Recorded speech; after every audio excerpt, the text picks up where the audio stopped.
Hello and welcome back to MBBS mentor. Hope you all are well.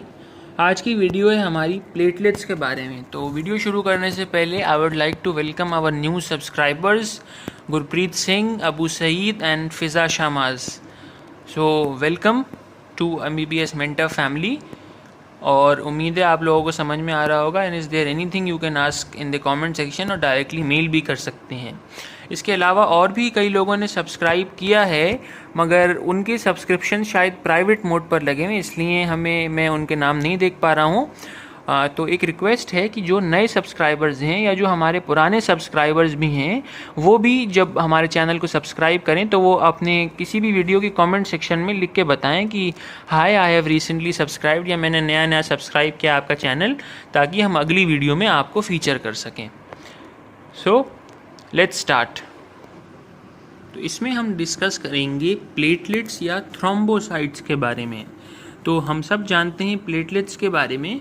So let's start with the morphology. यहाँ की एक तो ये कि ये ब्लड के फॉर्म्ड एलिमेंट्स में से हैं।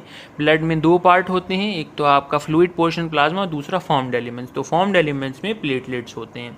मॉर्फोलॉजी शेप जो है, they are minute non nucleated oval disc like structures होता है। छोटे छोटे होते हैं, न्यूक्लियस नहीं होता, और ओवल डिस्क अंडे जैसी चपटी चपटी प्लेट्स तरीके के इनका शेप होता है। Diameter 1 to 4 micrometres. माइक्रोमीटर एक बार फिर से बता दूं, 1 micrometre is equals to 10 to the power 6 metres. Normal count 1.5 to 4 lakhs पर millimetre cube. Half life is 8 to 12 days, और साइट ऑफ फॉर्मेशन इनका जहां फॉर्म होते हैं वो है बोन मैरो। ये डेटा मैंने लिया है Guyton and Hall 2020 edition. You can also check. तो दिस वॉज द मॉर्फोलॉजी। अब now coming to the thrombopoiesis. Thrombopoiesis नाम से पता चल रहा है कि the process of formation of platelets is known as thrombopoiesis. तो ये आसान है, हेमाटोपोइसिस की तरह मुश्किल नहीं है, बहुत आसान है।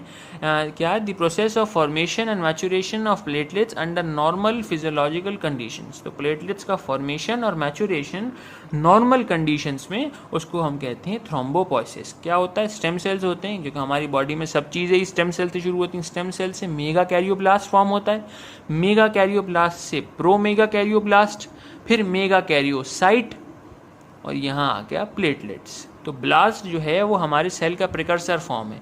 ब्लास्ट के बाद ब्लास्ट और साइट का मायने होते हैं सेल के। So megakaryoblast, promegakaryoblast, megakaryocyte and platelets. सिर्फ 4 स्टेप्स में प्लेटलेट्स की फॉर्मेशन हो जाती है। Now coming to the structure. जैसा कि पहले ही पता चल गया, स्ट्रक्चर क्या है। ओवल डिस्क लाइक स्ट्रक्चर होते हैं। It has a cell membrane. Cell membrane present होती है, उसमें क्या होता है? ग्लाइकोप्रोटीन्स का सरफेस कोट होता है और फॉस्फोलिपिड्स का लार्ज अमाउंट प्रेजेंट होता है। नॉर्मली सारे ही सेल्स के अंदर का स्ट्रक्चर इसी तरीके का होता है, ग्लाइकोप्रोटीन्स एंड फॉस्फोलिपिड। अब इसी में रिसेप्टर्स प्रेजेंट होते हैं। आपको सिर्फ ये 2 याद करने की ज़रूरत है कि रिसेप्टर्स में कौन कौन सा होता है। एक होते हैं प्लेटलेट एडिशन रिसेप्टर्स और प्लेटलेट्स अगेंस्ट रिसेप्टर्स। तो प्लेटलेट्स एडिशन रिसेप्टर्स, एडिशन का मतलब होता है जुड़ना। तो इनके वो रिसेप्टर्स होते हैं ताकि ये बाकी जो चीज़ें जो हैं वो इनसे ज्वाइन कर सकें। किस किस के होते हैं? ग्लाइकोप्रोटीन 1B, 2B, 2A और कोलाजन रिसेप्टर्स के। प्लेटलेट अगेंस्ट रिसेप्टर्स ये किस किस के होते हैं? Thrombin, serotonin and vasopressin. बस ये आपको एज इट इज़ याद करना होगा, इट इज़ इम्पॉर्टेंट। साइटोप्लाज्म में नॉर्मली 2 चीज़ें होती हैं मेन, ऑर्गेनेल्स एंड ग्रैन्यूल्स। इसमें ग्रैन्यूल ज़्यादा होते हैं, तो इसको हम डिटेल में ज़रा पढ़ेंगे। ग्रैन्यूल होते हैं 3 टाइप्स के, dense granules, alpha granules and lysosomes या लैम्डा ग्रैन्यूल्स। डेंस ग्रैन्यूल में क्या क्या आता है? ATP, ADP, histamine, adrenaline. Alpha granules में fibrinogen, von Willebrand factor. तो ये फैक्टर है, ये हम आगे जाके डिटेल में पढ़ेंगे नेक्स्ट वीडियोस में अगर ज़रूरत हुई तो। लाइजोसोम्स में तो ऑफ कोर्स लाइजोसोम्स होते हैं, they contain acid proteases, hydrolytic enzymes होते हैं। तो ये इसके थे granules. And now coming to the organelles. Organelles में क्या होता है? कॉन्ट्रैक्टाइल प्रोटीन, एक्टिन, मायोसिन और थ्रोम्बोस्थेनिन। एक ये नया है, this is the new contractile protein, जो आप शायद पहली बार पढ़ रहे होंगे। So actin, myosin and thrombosthenin. Endoplasmic reticulum and Golgi apparatus, mitochondria of course, microtubules and microfilaments to cell का साइटोस्केलेटन बनाने के लिए, फाइब्रिन स्टेबलाइजिंग फैक्टर्स। तो उसके अंदर ये फाइब्रिन प्रोटीन को स्टेबलाइज करने के फैक्टर्स होते हैं, यानी ताकि जिससे सेल स्टेबल रहें, कोई प्रॉब्लम नहीं हो। And glycogen granules, of course glycogen is the reserve food material, तो ग्लाइकोजन ग्रैन्यूल्स होंगे। इलेक्ट्रॉन माइक्रोस्कोपी से क्या दिखता है कि that cell membrane is 6 nanometer thick. Cell membrane जो है उसकी थिकनेस है 6 nanometers. Nanometer 1 nanometer is equals to 10⁻9 meters. Cytoplasm में क्या क्या है? गोल्गी अपैरेटस है, एंडोप्लाज्मिक रेटिकुलम है, डेंस ग्रैन्यूल्स हैं and few small mitochondria, microvesicles and microtubules. तो यानी साइटोप्लाज्म जो है वो पूरी तरीके से रिच है, उसमें सब चीज़ें हैं। आरबीसीज की तरह नहीं है कि उसमें ना न्यूक्लियस है ना कोई ग्रैन्यूल्स हैं, इसमें सब चीज़ें हैं। गोल्गी अपैरेटस भी है, ईआर भी है, डेंस ग्रैन्यूल्स भी हैं, mitochondria, microvesicles, microtubules and plasma membrane has phospholipids and proteins. On the surface of in glycoproteins, it has receptors for ADP and thrombin. Now this is the structure. तो जैसा कि मैंने आपको बताया था, ओवल लाइक स्ट्रक्चर है, इसको disc like structure है। You can understand by the shape of idli. जैसे इडली का शेप होता है वैसे ही होते हैं। तो इडली को हमने इसका ट्रांसवर्स सेक्शन किया और ऐसे ऐसे देखा तो हमें ऐसी इडली दिखेगी। तो दिस इज़ एन इडली। इसकी थिक सेंटर जो है वो थिक होगा, साइड जो होती हैं वो पतली होंगी। तो इडली को हमने बीच में से काट दिया, so this is what we receive. तो ये माइक्रोट्यूब्यूल्स हैं, ये माइक्रोट्यूब्यूल्स हैं, ये डेंस बॉडी के ग्रैन्यूल्स हैं and this is the mitochondria. This is the mitochondria. Alpha granules आ गए आपके, glycogen which is the reserve food material. ये ट्यूब्यूलर सिस्टम आ गया ताकि सेल का साइटोस्केलेटन बना रहे। Peroxisome, lysosome and plasma membrane. Plasma membrane is of course 6 nanometers thick.